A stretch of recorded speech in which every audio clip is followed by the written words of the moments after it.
That's experience right there. Coffee? No, holding the microphone over here while I was slurping on the coffee.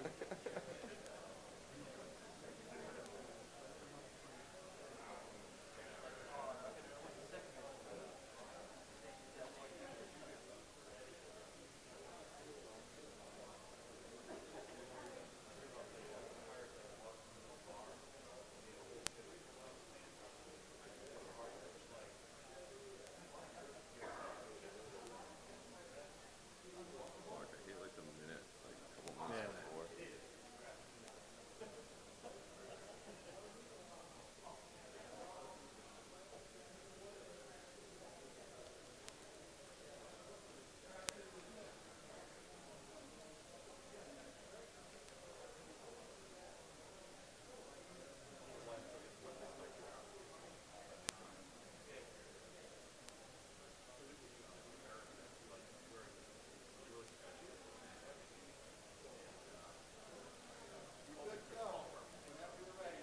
Okay, ready?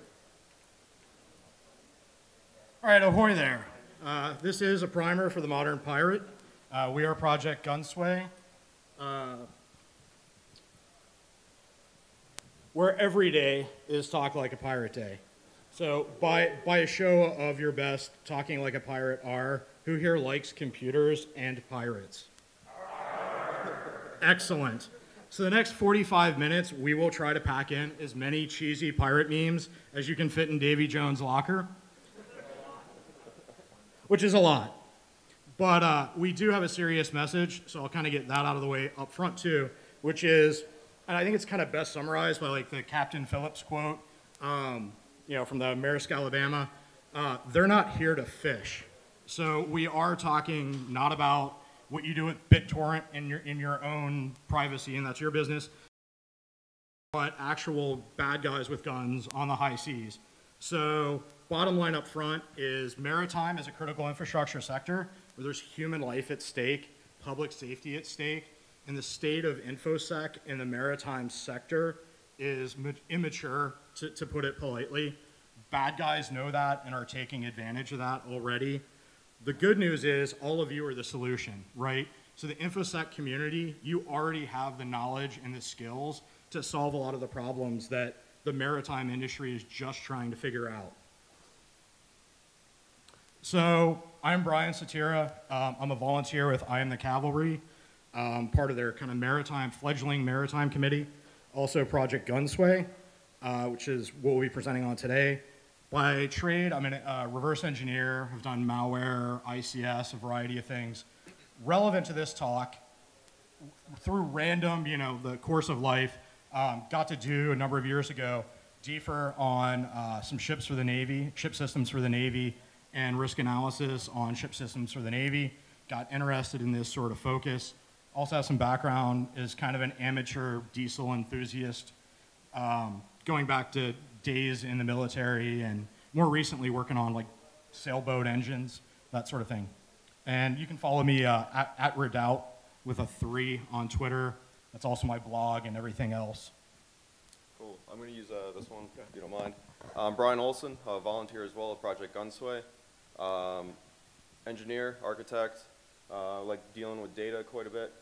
Past work for the Marines, I did some cool stuff for them down at Quantico. An amateur meteorologist, I like the weather routing, weather mapping.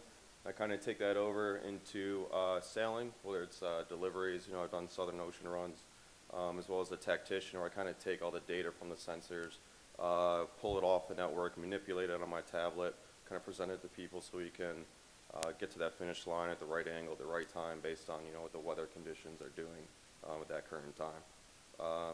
Corps Scout information is below. Volunteer organizations. If you haven't heard of them, I Am the Cavalry. Brian is a member. It's a collective or a group of people with separate areas of research who kind of have that understanding that technology is moving faster than security can keep up with it. As Project Gunsway, we are kind of a spin-off of that. We focus on the maritime sector section of it. Our home is DC, Nova Labs, and we do follow, you know, their goals and, you know, their policies, disclosure, and what have you. So my job right now is to kind of give you guys a better understanding of seamanship. You know, what's out there, what the technology is, and also show you this awesome GIF. So what's at stake? You know, what's out there, what can go wrong if it is affected? So it's a $19 trillion industry that's out there. There's shipping lanes all over the world. Now 70% of that accounts for developing countries. That's why, you know, in 2012 with the piracy, all that kind of took place, you know, Southeast Asia, Gulf of Aden, you know, and more recently, you know, it's kind of working its way down to Central America, South America. Environment, you know, oil spills, whether it's, you know, an oil tanker or oil platform, you know, that's always a cause for concern.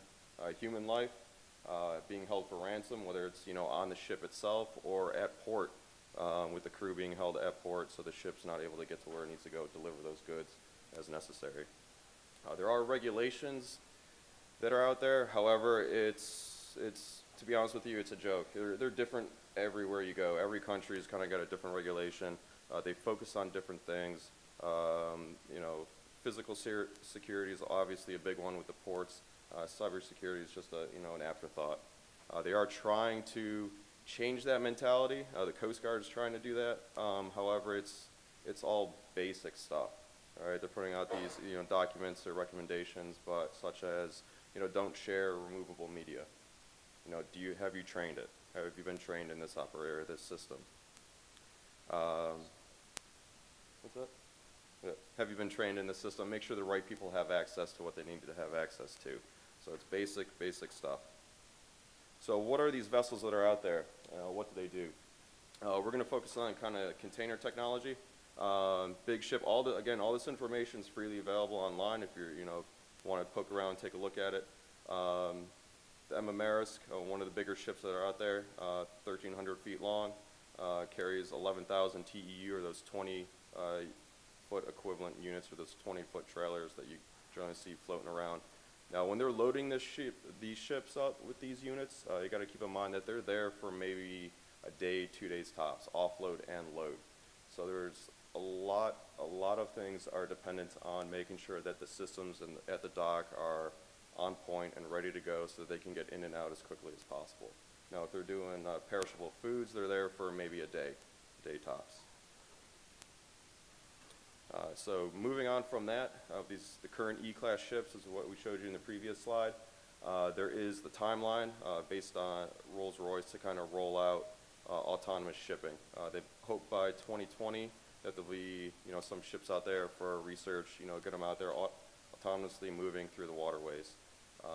One cause for that, the biggest cause from that, is that the crew and the fuel is the biggest expense for these ships in general. $50,000 per day to operate. Crews are generally 15 or less. So the systems that are on the ship. We're going to start with the cargo management, smart cargo, communication, EDIFACT. The communications, you know, you have your ship land, your satellite system, ship to shore, so all this data is being sent to HQ on shore. There's safety, your VTS, which is going to be your AIS, is going to be your tracking, your information as well as other ships' information is going to be, you know, transmitted through that. Your radar, you know, weather and just, you know, when it's dark out, what have you. Your radar is basically how you steer the ship. Propulsion and power, whether it's going to be the engine itself or the generators that are on board to power everything, lights, etc. And then your navigation is going to be your ECDIS. It's basically where your chart display is. That kind of ties in all that information together, so when you're looking at a chart, you're going to be able to pull up all the information or all the data that I just referenced and went through. So the maritime protocols, right? So we see all that data flowing through a ship. You know, this is what it basically is. So it's a NEMA network for your sensors and, you know, some of the controllers that are out there. It's very simple. If you open up packets in a hex editor, that's basically what it looks like, right? It's time stamped, generally 8 bits in length or data length, and then the canned fuel data. For example, like if you have a sensor that's sitting in a fuel tank, it'll let you know how much fuel is in there, how long you've got till it's going to be empty. Battery, you know what the juice is on there, how far away is it from 100%, how long does it need to be charged. That type of data is kind of moving around. It is transferred into TCP/IP. Later on, we'll get through that. But you have the Modbus TCP/IP as well as your serial interface. So shipped as an ICS. So you'll see to the right, based on the previous slides, what we talked about. So your NEMA 183 is going to be your basic functionality. It's a one-way communication. There's no crosstalk between the devices. So you're going to have, you know, something like a compass, right? Just spitting out information up to wherever it needs to go. NEMA 2000, again, is going to be your link into everything. It's going to be your CAN network, just like the NEMA 183. Those are going to be, again, your field devices and sensors. You're going to see a gateway level in the middle there. And basically what that level is supposed to do, or what it does do, is that it takes that information, that CAN bus, and it just basically encapsulates it so it can be routable via, you know, TCP/IP. It's like we send up to your HMI, your human machine interfaces, your Windows boxes, your databases that are up there storing all that data, and you know, some of the ECDIS charts and other systems that are found on the bridge for you. If you take a look at the picture at the top, that's an example of what I use as a gateway, what I pull data off of. I literally plug it into the NEMA network, which is the image on the bottom here. It takes that data, it encapsulates it, spins up a server. I connect to that server, and I'm able to pull all of that information out wirelessly on my laptop, manipulate it, and do what I need to do to track that data. So smart cargo. There's a wide variety of tech. Nothing is standard in this aspect, which is kind of goes across the realm in this industry. It's, you know, you'll have sensors sitting in with the cargo. So our example here is, you know, the banana monitoring. So there's sensors in there that are monitoring the air quality, freshness of the bananas. Those report, you know, wirelessly to a station, you know, found on the ship. That is then dumped to a database. There are people monitoring that information. All of that information is then sent shoreside, right? Because HQ wants to know what's going on. They want to know that their product's getting to where it needs to be, in a, you know, so it's going to be fresh when it gets there. All that stuff is able to be monitored, again, shoreside. They send all that data out. EDIFACT. So this is the main line of communication across, you know, multi-country, multi-industry. It was developed in the 1960s. This is how they do business, right? This is how they do business today. When you're pulling into a port, if you want to have load planning, handling instructions, what type of cargo is it, where that cargo is going to go on the ship, this is the mechanism that you're going to use to pull that data down. So you're going to end up gathering that information via email. It's going to be transferred via email, website, HTTP, FTP, WebXML. You know, you're able to pull that down to your system, take a look at it, track it, and do what you need to do to make sure everything is where it needs to be. Communications, GPS.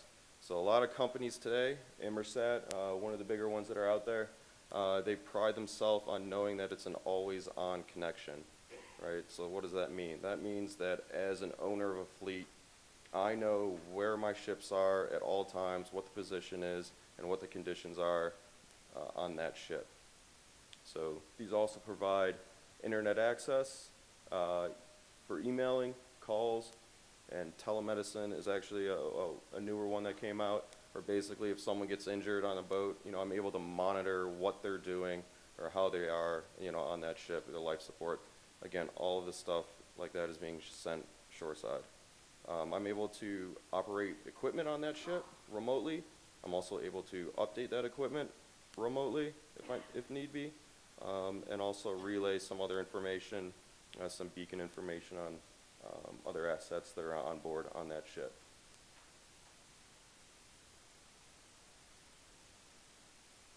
So in the safety and navigation, or your ECDIS, this is going to be your chart plotter, right? So an example of the AIS system, or the information that's with that, is in the top right.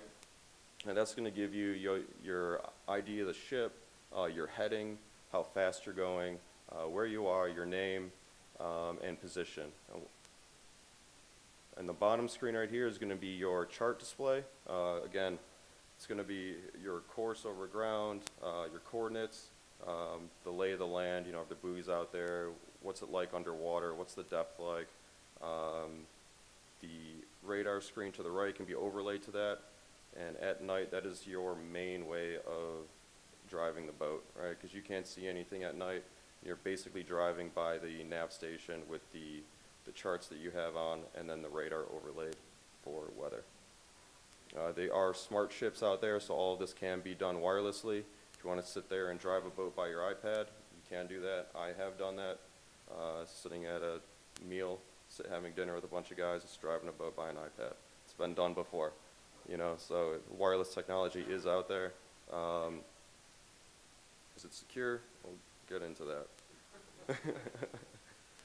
The ICS on the propulsion system, right? So these engines are massive, mind you.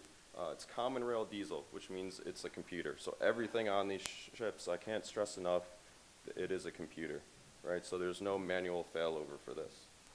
The side, you'll see it's a 3 to 5 story unit, generally, depending on what you are, or which one it is. There's either 1 or 2, you know, engines on there, 12 cylinders, computer for each cylinder. You'll be able to turn stuff off, turn stuff on, all that health monitoring, like I said, in those messages that are being sent up to the nav station, all that data is being sent up for review. And that's where I'm going to leave you. So that's down and dirty technology that's out there on the ship. And now hand it over to the pirate. So now that we have our sea legs, so to speak, and you guys have a very crash overview from Brian, who could probably talk for like 4 days on this stuff, actually, on the ship systems, let's talk about pirate TTPs, so tactics, techniques, and procedures to exploit all of that stuff. Some of this is going to be things that have already been done in the wild. Some of this is going to be stuff that's been done in proof of concept. And at the end, we'll get into the research we're doing. So if we're going to be doing this pirate operation, this pirate mission, we're going to start out like any other red team. So have red teamers here, show of hands, anybody, right? So the first thing, you know, you're always going to do is information gathering and reconnaissance. You want to get as much information as you can. So I'm going to call it the 5 W's of piracy, right? The who, what, when, where, and why. So who owns the ship, who operates the ship, who insures the ship. That's going to be pretty important if we're deciding, do we want to steal cargo? Are we going to try and ransom the crew and the ship, right? We also want to know who maintains and supplies the ship. I mean, how many people here have gotten into a network for a target company or organization through a third-party vendor, right? So all these same types of information are going to be important to you. There's going to be other types of information that we want to get, though, which is, you know, where is the ship now? Where is the ship heading? What cargo is on board? What container is it in? All that sort of stuff. But the first thing we probably want to address is the cargo valuable enough to steal? Is there another way to get the loot? So, like, do we want to really take the risk to begin with? So why take the risk? So let's start there. So at the height of piracy and the sort of Maersk, Alabama era, 2008 to 2012, pirates were getting up to $50 million a month in ransom paid out by insurance companies who were just deciding to pay it. There was no real effort made at security. Counter-piracy was very minimal, particularly in hotspots like the Gulf of Aden. But that all changed, right? And, you know, post 2012, that sort of piracy that many people probably have in their mind of the guy in the AK-47 in the little boat became very deadly and a lot less lucrative. And so, you know, in 2017, we had fewer than 200 of these pirate attacks internationally, which is a good thing. But there were still 200 of them. And they've changed. They've become a lot more sophisticated, very intelligence-driven, about stealing cargo, not ransom, so you're not sitting there. You know, as Brian was alluding to, sitting in port for 3 months waiting to get killed by Navy SEALs. And increasingly, they're actually leveraging, you know, various, you can call cyber attacks. I'll get into that. But so let's say that we have something juicy, that we're willing to take the risk, and we've decided to do this. Okay, so how do we start getting this information? Well, OSINT, right? Just like any other red team engagement, we're going to do OSINT. Pay dirt for you if you're going to be a pirate is sites like shipspotting.com, myshiptracker.com. There are all of these sites out there for amateur ship watchers that publish the AIS information that the other Brian was talking about earlier. And you're going to be able to get real-time location, where they are, where they're headed, who owns the ship, how it's flagged, what their call sign is on the radio, all the information that you would want to get, all this when and where information about the ship. And then we can pivot from there, right, to gaining additional information about EDIFACT, you know, like okay, we know what port they're going to. We can then find out, you know, who operates the cargo management system for that port, et cetera.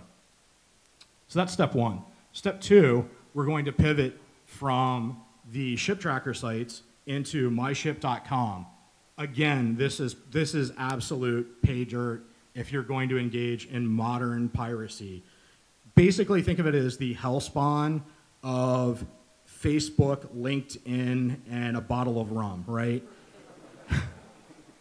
There's like, you can go in, look up any ship you want, find out who the crew are, find out who their shipmates are, and then social engineer the hell out of it, right?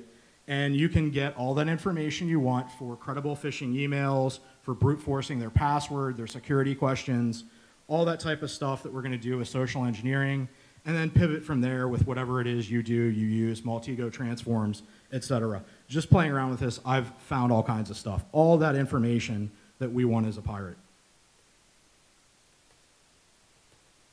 Not scrolling. So, moving on. It's all about the booty, right? So, you know, the next step in our attack is going to be compromising EDIFACT. If you can gain access to EDIFACT and the cargo management systems, we can control pretty much everything. What cargo is going to be on what ship, where it's going to be loaded on the ship so we can get access to it. We may not even have to actually go out on the high seas and risk getting killed. We could just pull up in port with a truck, sign for it, and drive away. So to go through a couple examples real quick, and I'll start moving here on time, but some of my favorites, so at the, what I would call like the usual suspects Kaiser Sose end of the spectrum, is the Antwerp port heist, which actually went on for about 2 to 3 years. They had compromised the cargo management system for the port of Antwerp, which is Seapoint. Next port is like a CMS framework for it. That's common to a lot of ports, so that's probably good information to know.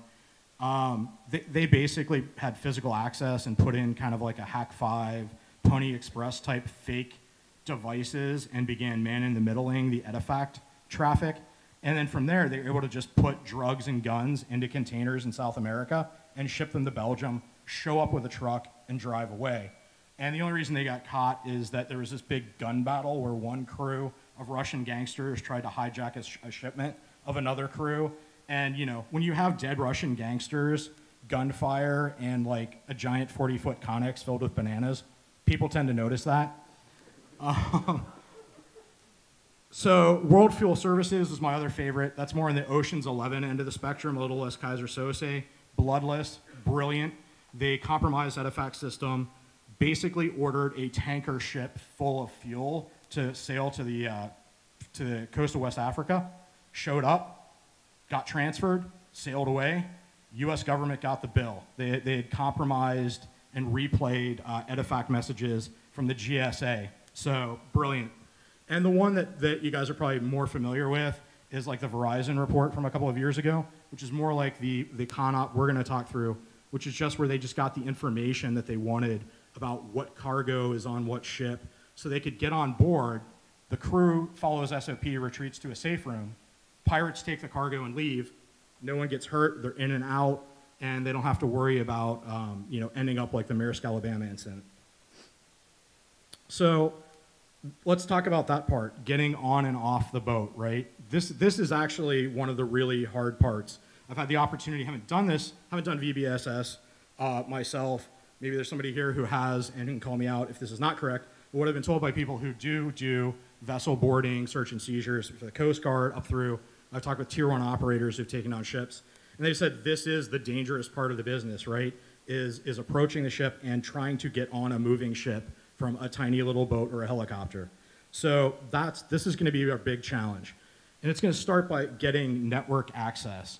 Many of you have probably been familiar with, and this is why I put it up here, all of the vulnerable SATCOM terminals with default usernames and passwords, and like Shodan ship tracker. Anybody been on there or looked at that? This is just something I did last week. I found a vulnerable KVH COM box with Shodan, all the known CVEs for it. It was vulnerable, just like an HTTP login, insecure. It's a lot harder than it was a year or two ago when everybody who was not in maritime was bragging about how easy it was to hack into these SATCOM terminals. But that's not going to deter us, right? If millions of dollars are at stake, that World Fuel heist was $17 million and they got away clean. We're just going to do what you guys do as red teamers anyway, which is get into a network and pivot from one segment of an enterprise into another segment, some other VLAN. It's just in this case, that first segment is on shore and the other segment is on a ship. And a good way to do that is to bridge the air gap by compromising a crew member's cell phone or laptop or PED so that they bridge the air gap for us, bring it onto that ship network, right? MDM. So physical access, the approach, without getting into all the trigonometry, like you can see really far at sea, and here's an online calculator. You just take your height in feet, multiply it times 1.5, take the square root of that, and you get like your nautical miles distance. So, and this is picture at the bottom of Brian up here. I have no idea how high he actually is off the deck, probably more than 15 feet, I'm guessing. But if it was just 15 feet above the waves, he could still see 18 miles up on the mast of that sailboat if he's looking for, a tall, big vessel. And radar range for radar visibility is going to be even greater.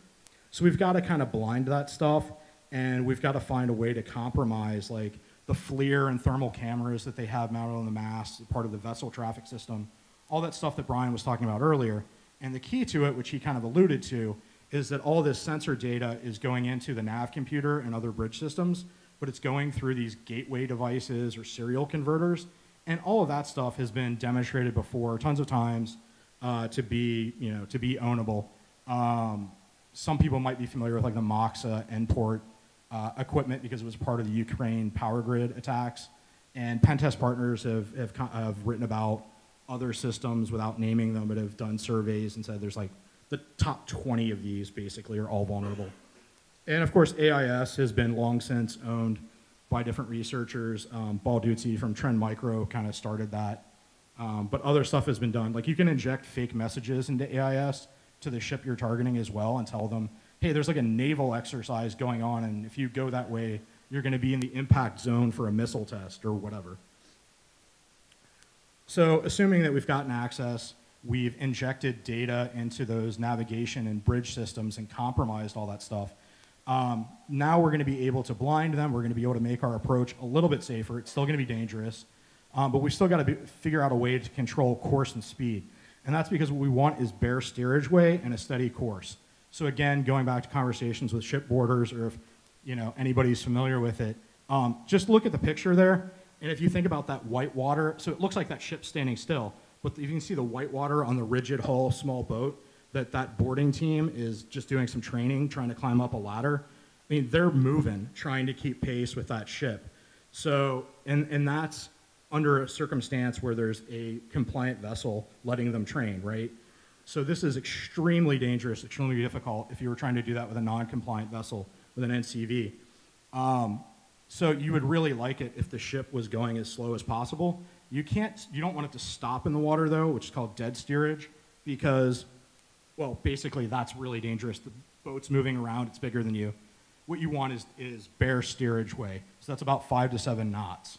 And there's no real good way other than through cyber means to kind of achieve that than anybody's demonstrated. Where am I here? So, but one possible way would be with the ECDIS and nav computer and playing with the data there, because it does monitor how fast the ship is going. You could spoof some of that data. But a better approach would be if we could actually get access to the propulsion systems themselves. Nobody's really demonstrated that to date or done much publicly on that. And so that's why Project Gunsway, we've kind of focused on that. So just to summarize though, before I move on, the ConOps that we're talking through here, it's OSINT, cargo management system, access, whether that's via corporate network or crew member's cell phone, et cetera. And then on to blinding them, so the stealth approach, and then controlling course and speed so that we can actually board the ship without getting killed, falling off a ladder. And then I'm the captain, right?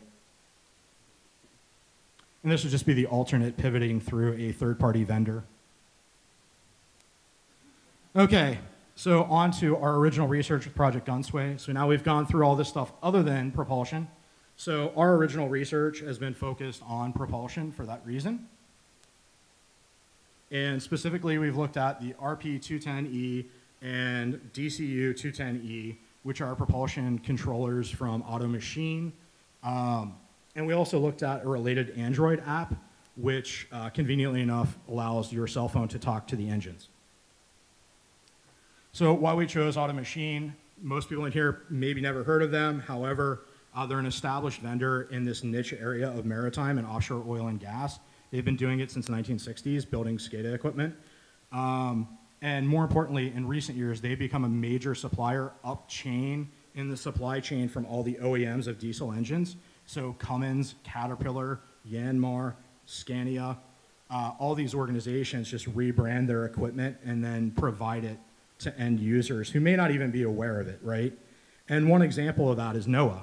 So the National Oceanographic and Atmospheric Administration, they had some engine refits with Cummins engines, got supplied this Auto Machine equipment, the same stuff, more or less, slightly different model, slightly different touchscreen than we were looking at, and we're unaware of it. And just for anybody who wants to know, we are, like I said, we follow the cavalry's disclosure policies, and we do ethical disclosure. We've already long since coordinated with NOAA. They've taken whatever mitigation measures they felt was appropriate, et cetera, et cetera. So don't worry about that. But I'm bringing it up because, not to embarrass NOAA, NOAA actually had the resources to respond. Most of the organizations in this sector don't have the resources to even do anything with the information if I provided it to them. So that's where the InfoSec community's got to step up and help out.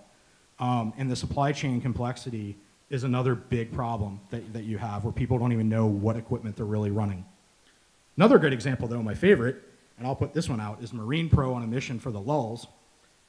So Auto Machine, this Norwegian company, their defense contractor arm was bragging recently over the past months about how in 2017 a new aircraft carrier launched and was undergoing sea trials using their Marine Pro propulsion systems on the engines. So I don't know exactly what carrier it is, but based on engine specs, was able to narrow it down somewhat. Probably one of the two in green. And I loved the quote from one of their sales managers bragging about how we don't have the biggest button, but it works every time, to which I respond,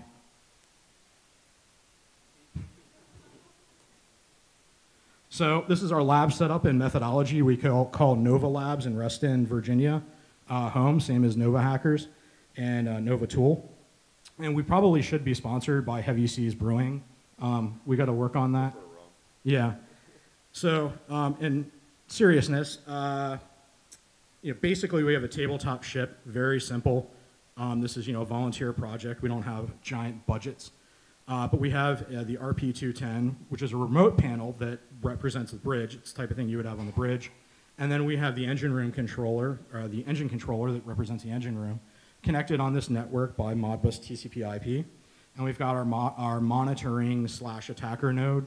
And then we've got a crew member's cell phone represented by an Android device running the Marine Pro app that I mentioned earlier, and or our version of the app, which is special. And there's some of the tools we used. You guys are probably familiar and either love them, hate them, whatever. We had to try and find stuff that worked on the platforms we're dealing with. And so a lot of this research, you're probably going to sit there if you guys are like super sophisticated bug hunters and you're used to doing all these crazy rope chains and heap sprays and everything else. All this stuff's awesome, but it's really not necessary. And our focus in this sector, in this domain at this point, and our focus has been on enumeration, not just, or excuse me, on effects, not enumeration. So finding the low-hanging fruit vulnerabilities that have super significant impact so that we can evangelize and get people, the end users, and maybe even the vendors to start caring about baking in security. Because what we found in our research was that they do not bake in security. So, initial findings, we're talking about very low-hanging fruit stuff, all like hard-coded credentials, things in plain text, et cetera, et cetera. These are CVEs that CertCC has issued us. We have a whole pipeline of vulnerabilities. It comes up faster than we can document stuff and do ethical disclosure. So this is just the stuff that's rolling out thanks to CertCC, I think today or yesterday. I haven't even checked. And we've already done ethical disclosure through the maritime and port security, ISAL, et cetera. So I'm not being that guy. Inside, it's just like the IoT embedded devices that you've probably, embedded Linux IoT devices you've probably looked at, running Angstrom Linux, BusyBox tools, super vulnerable version of DropBear SSH, for which there are, I think, exploits even in like exploit DB and, you know, for Metasploit framework. And then for the touchscreen, this like touchscreen framework by these guys in Finland. Yeah, enough said. The only note I'll put there is that like easy tasks are not so easy for us. So again, if you think we're doing Fisher-Price stuff, like this system on a module by Colibri, there was nowhere to attach a JTAG header. And it had this like, you know, we had to try and figure out some crazy way. There's like test pads on the back of it. You need like some pogo pins and some sort of special adapter. And we don't have that yet. So on-chip debugging has not yet happened, but we've been able to look at static code. It's that type of thing. That's why I had the get your own beer from Captain Ron. So watching these devices connect to each other, again, it's plain text, unencrypted Modbus TCP/IP over port 502. Starting out with this like custom protocol, if you want to call it that they did this handshake where it says in plain text to broadcast hello world, and you get responses with the firmware, rev, and the device or product model from Auto Machine, and then you're good to go, and it'll accept any Modbus stuff you send to it. And so that's what we did. So we did Dex to jar on the APK for the Android app, and realized that their version of security was saying, well, we only pull data and display it, right? So we're not sending commands, so nobody can abuse this.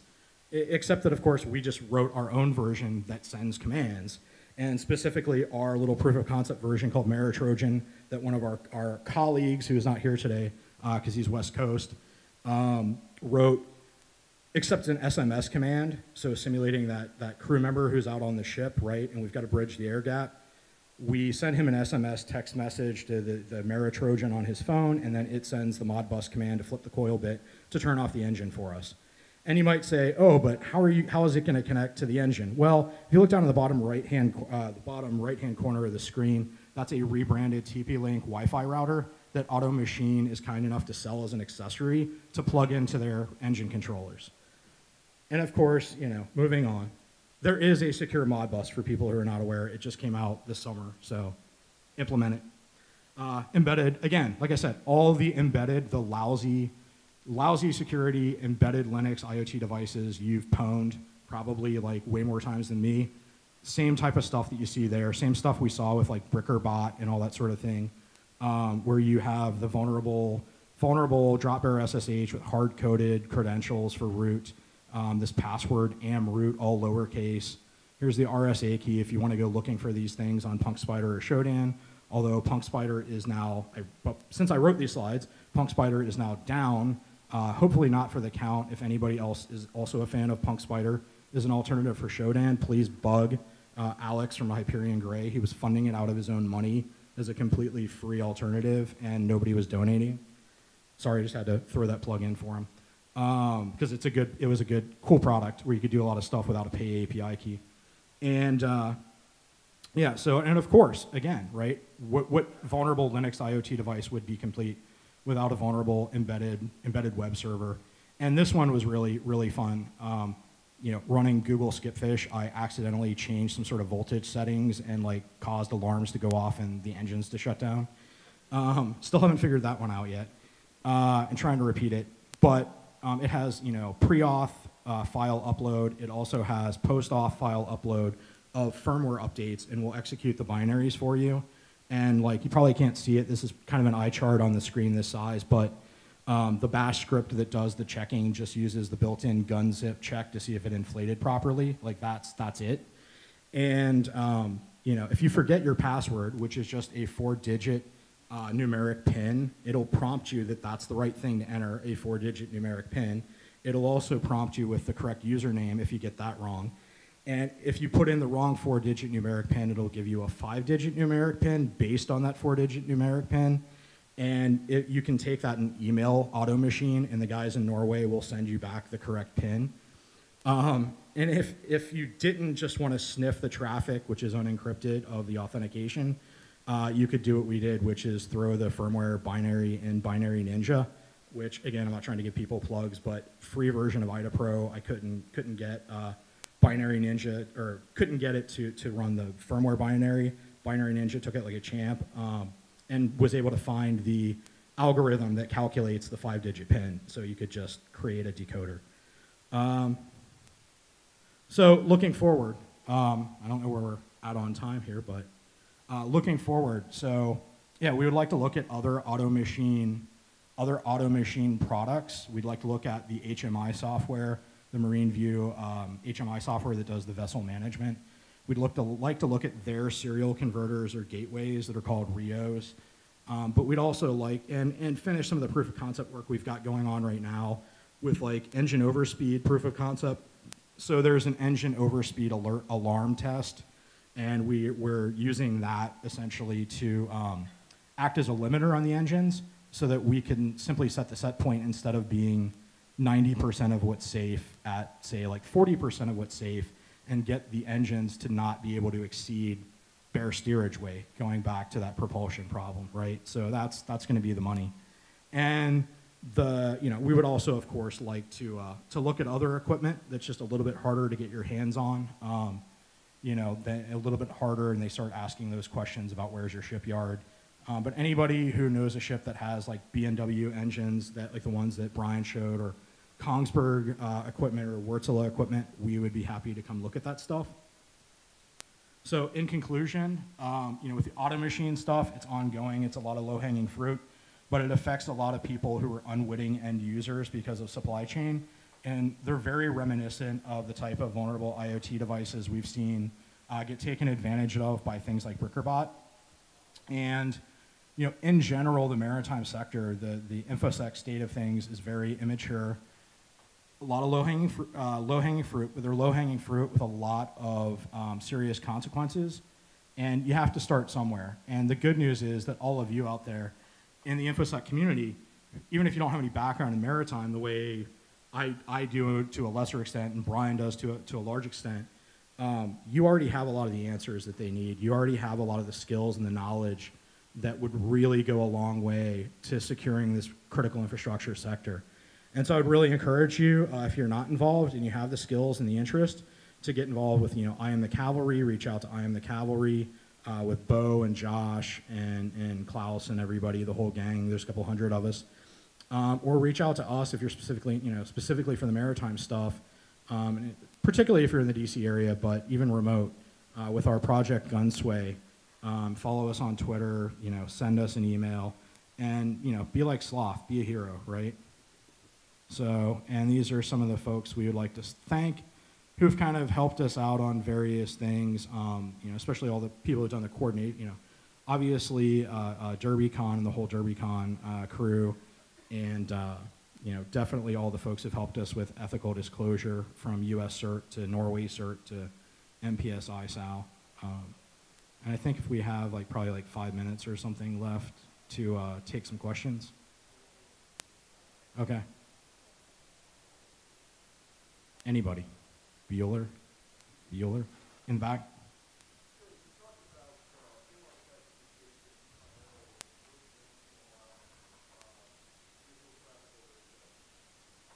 No, so we didn't. So we just wanted to talk about the concept as the GPS or the satellite link as a whole, just because that technology has been, exploited previously. But no, we haven't taken a look at any of the new technology for communication. I mean, not individually. I don't know if anyone else has in terms of proof of concept. No. Any other questions? Yep, in the blue.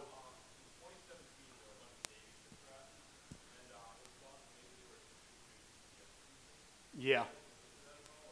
So, okay, so I did work previously in the past with NAVSEA for the Navy, I've looked at whole mechanical, electrical systems, navigation systems, all that stuff on Navy vessels. I really can't. I don't even want to go there, not with a 20-foot pole.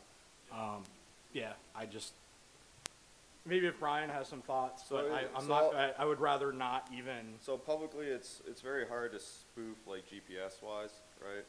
Because there's backups on backups for signals coming down, and it's just the nature of being out in the ocean.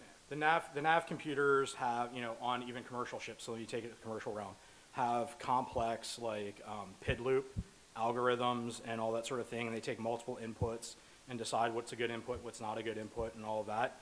The University of Texas has demonstrated, and others have demonstrated before, that you can fly a UAV over a ship and take it off course. It's not really that simple in the real world, but as we just showed, if you were like an advanced persistent threat actor and you're gonna take the time to get onto the corporate networks and then onto the ship networks, you can just do what pen test partners and all sorts of other people, Cisco Talos and all these people have demonstrated, which is compromise the serial converters, spoof all of that serial input to the nav computers.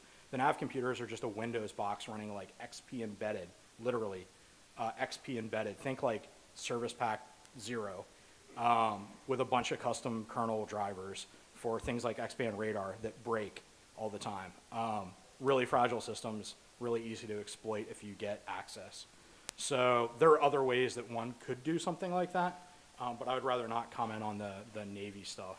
So to touch on what you were talking about with the Texas State study, AIS was what they used to project a ship and make it look like it was off course. That was a different one. No, it was in the the UN, University of Texas. Yeah, yeah. They also did a drone.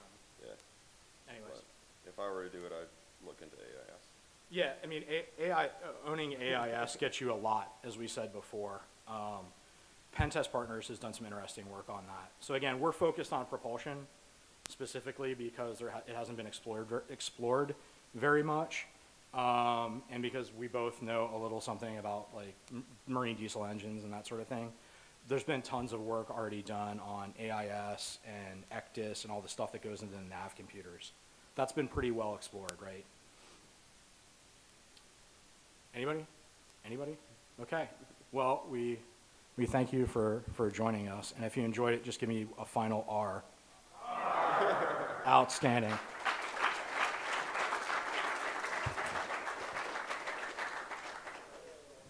job, boss. Yes. Yep.